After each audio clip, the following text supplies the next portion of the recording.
Hey besties, I'm back. Can you guess what's new with me? I'm trying to get back my black hair and just, embrace the all natural look. Today, we're going to talk about Xilonen. She is an upcoming 5-star Geo support character with defense scaling abilities. Please remember, I'm working with limited information. The character is not out yet. I have evaluated her up until collected miscellany, and my opinions are just opinions. You do not have to agree with me, and that is the beauty of opinions. The rubric is the same as before: point of interest, theme, concept, no power fantasy because we're not covering her gameplay today. The Duty of Name Forging, her official trailer, really highlights her main occupation as a name engraver. Fact, legacy, true history. This is what she forges. With the blood of this land, a hero is engraved in stone. She uses a special obsidian stone in the shape of a feather to engrave and bestow titles of ancient names to special members across the 6 tribes of Natlan. The teaser's tone is really serious, and it should be when we're talking about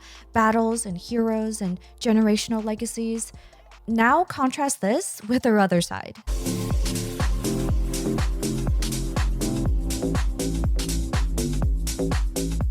This is that gap moe that miHoYo tends to bring to many, if not all, of their characters. On one hand, she's very demure, very mature, very dutiful. On the other hand, she's apparently sleeping, spacing out, and basking in the sun. She's not magical in like a Mondstadt sort of way, which is actually the last time I played, y'all, okay? I was running Jean as my 5-star with Sucrose for the wind buff. She's more mystical and spiritual because of her connections to Aztec mythology. She's also known as the goddess of maize, and was one of the wives of the Jaguar god Tezcatlipoca. So color design wise, she's got the tried and true triad of we got the yellow and the oranges, the blue and the greens, and the red and red violets. So if I was to eyeball it, I would say she's 85% yellow, yellow, orange, 13% blue, blue, green, and 2% red, red, violet. If you take a look under her cape, and I'm going to call it a cape because it hangs off her jacket and it's not the sleeves and it's very cape-like. For the color palette, I just Googled Aztec inspired color palette. I don't know how traditional it is, but pretty much these colors are really represented in the cape. We've got the turquoise, we've got the black, we've got the orange, we've got the red, and we've got the yellow. I am loving her braid here. I do think the pinks and the turquoise are bringing out her party girl, rollerblading, DJ side. The blue and pink is giving me Miami Vice. There's also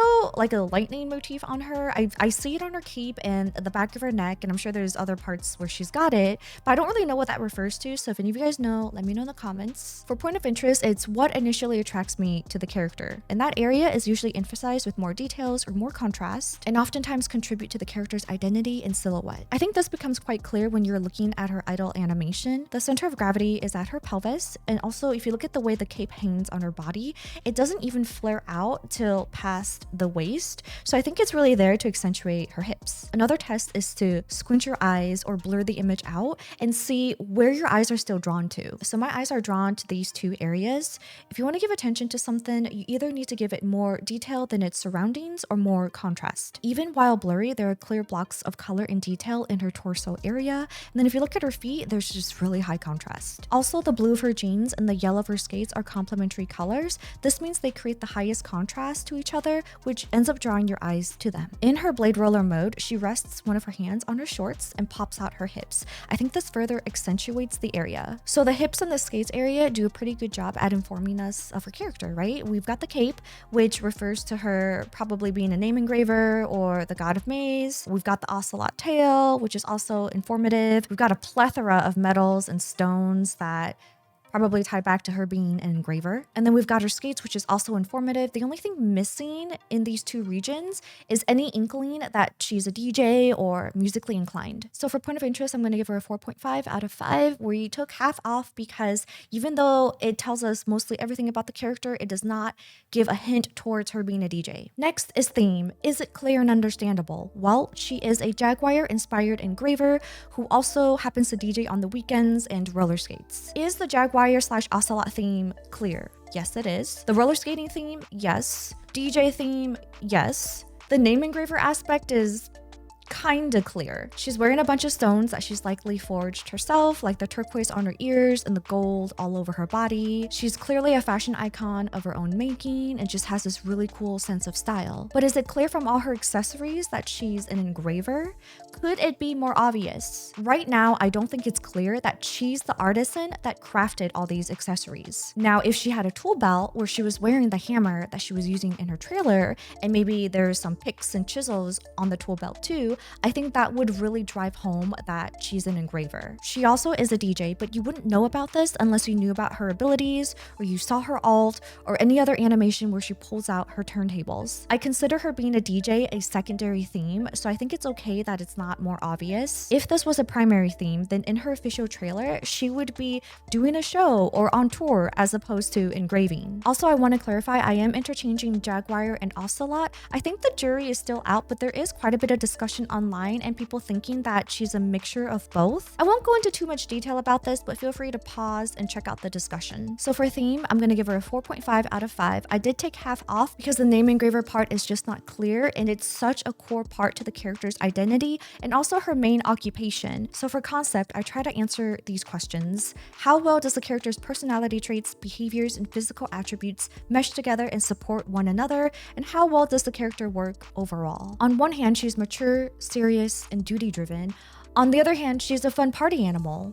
Pun intended. She's got this like sun goddess aura, or like goddess of maize aura. Looking at her outfit, she's giving me summer DJ at a day club vibes. Like she screams party girl. When you add skates to the equation, then she's giving me roller skating at a party or festival energy. Like, oh hey, I'm here to skate, but I'm also here to DJ. When I look at her, this is the first thing that stands out to me, that she is a party girl on roller skates. I do get a little bit of mental whiplash because she's so many different elements. She's an engraver, a roller skating partier, a DJ, and an Ocelot spirit girl. Oh my god, that's a lot. These elements get funneled through her visual design in a specific order. For me, it goes roller skater, partier, Jaguar, DJ, then engraver. My question is, can we do anything to emphasize her being an engraver? Could we have gone the hammer weapon route instead of a sword? Maybe. I think she could have pulled it off, but we're working within the constraints of Genshin, and currently there is no hammer weapon class. Maybe she can wear goggles or protective eye gear while she's forging.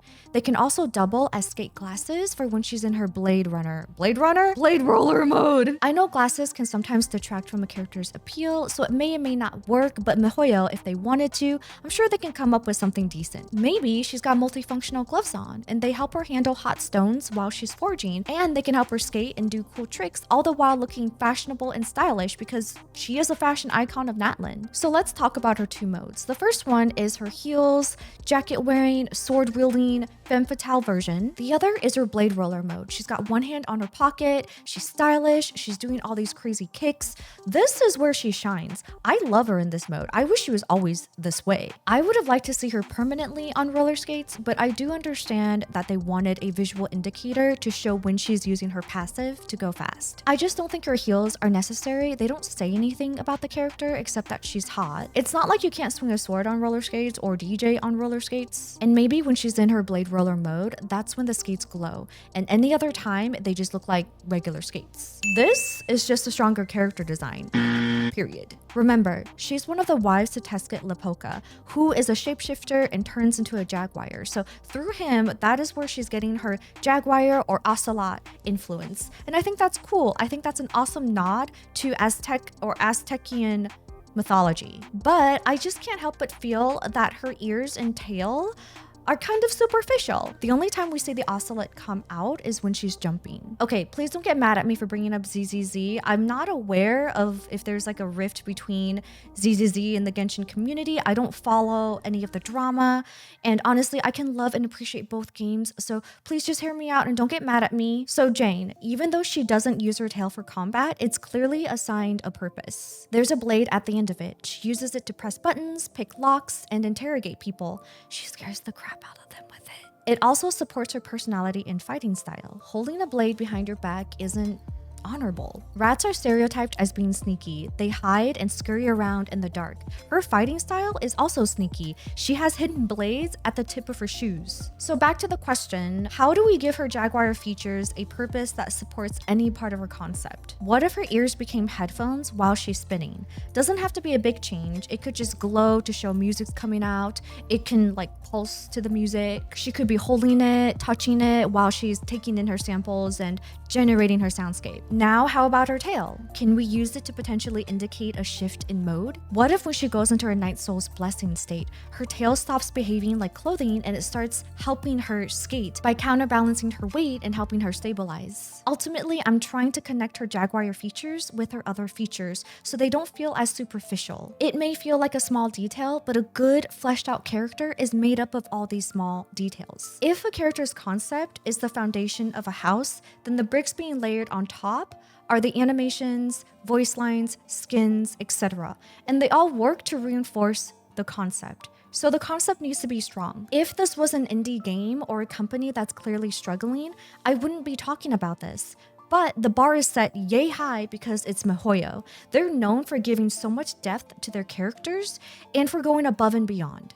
I'll always remember the developer's blog post on Xiao when he first came out. I was so impressed by the level of detail and consideration. Xiao was one of the first Leeway characters and the first Adeptus to come out, so you bet they went above and beyond. Quote unquote, he is a character woven from cultural symbolism, drawing from folk legends to religious stories.